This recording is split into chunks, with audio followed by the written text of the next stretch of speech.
Hello there. In the past decade or so, we have gotten a massive boom in animation, as we have gotten very different types of great animated films of various varieties. Before, animated films were generally restricted to the musical genre. And while many great works have been animated musicals, it's nice to see other genres explored within the medium.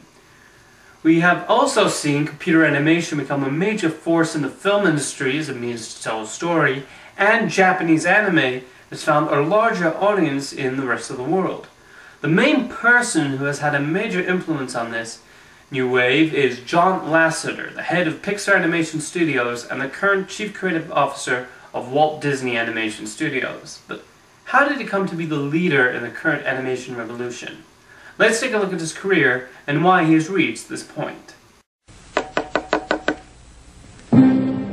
Icketus ficketus sumba kazing.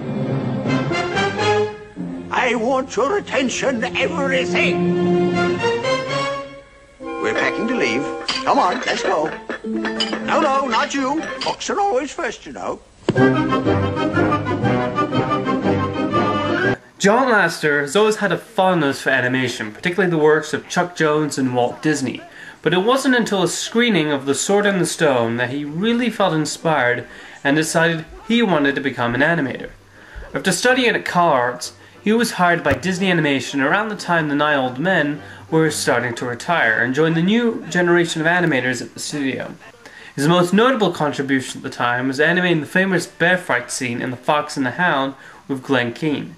But he got seriously sidetracked when he saw early footage from Disney's upcoming science fiction film Tron, which used state-of-the-art computer-generated effects to create its video game world. He was so fascinated by this use of technology, he decided to make an animated feature using computers. Thus, Lasseter started work on a film adaptation of Where the Wild Things Are, which combined hand-drawn characters with a computer-animated background. The result was something that proved very impressive, especially for its time. However, the suits at Disney didn't approve, and thus Lasseter was fired.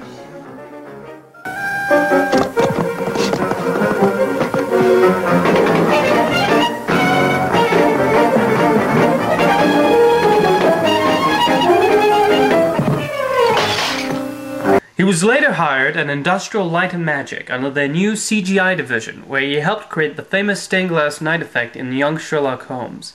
However, most importantly, Lasseter directed the computer-animated short The Adventures of Andre and Wally B.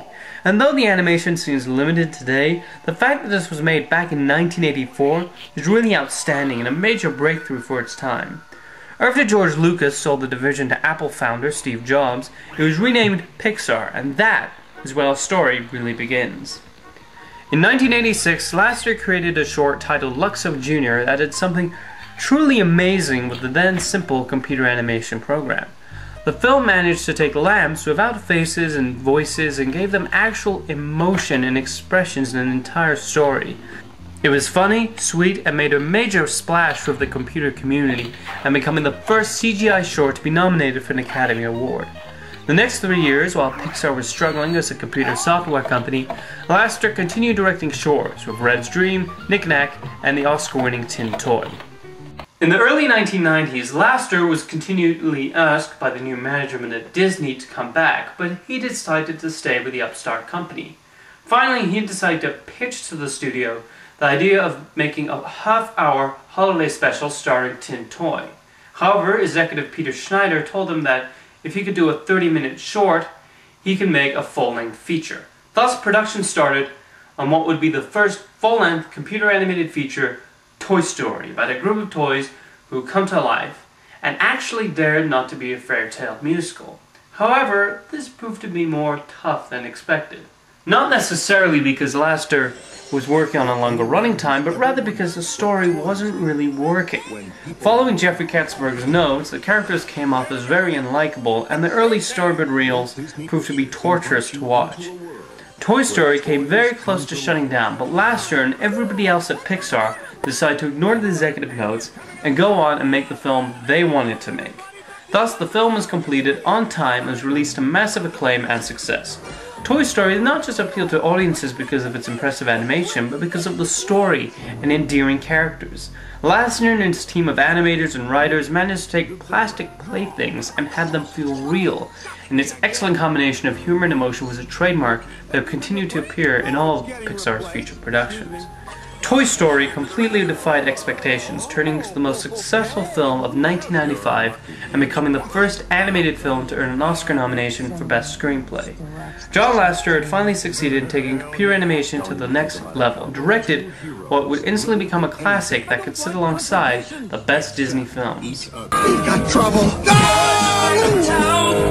This holiday season, take off on an adventure. This cannot be happening to me. Beyond imagination. Sheriff, this is no time to panic. This is a perfect time to panic. It's the story of two partners discovering what they're made of. I'm okay. Catch that!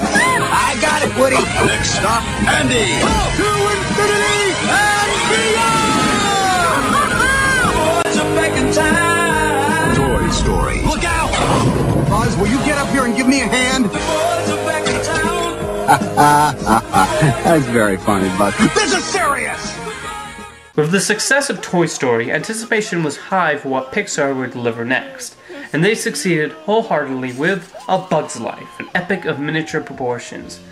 Inspired by Akira Kurosawa's Seven Samurai, they managed to retell that 3-hour story in 90 minutes and with a cast of insects. The film was funny and touching and pushed the animation to another level by successfully putting the audience in the point of view of a colony of ants who were tormented by a band of grasshoppers, obviously a twist on the classic ant and the grasshopper fable. Lasseter and Pixar managed to not only survive the sophomore slump, but they also triumphed over DreamWorks' earlier insect-related CGI comedy, Ants, both critically and commercially, and thus, Pixar was here to stay. A Pixar Animation Studios film. This was not supposed to happen. Squish 'em.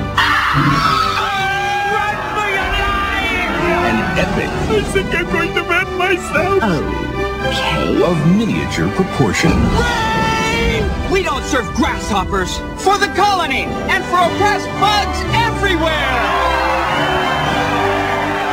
Hello there, girly bug. Shoo fly, don't bother me. A Bug's Life. Coming to theaters this Thanksgiving. Hey, turn your butt off.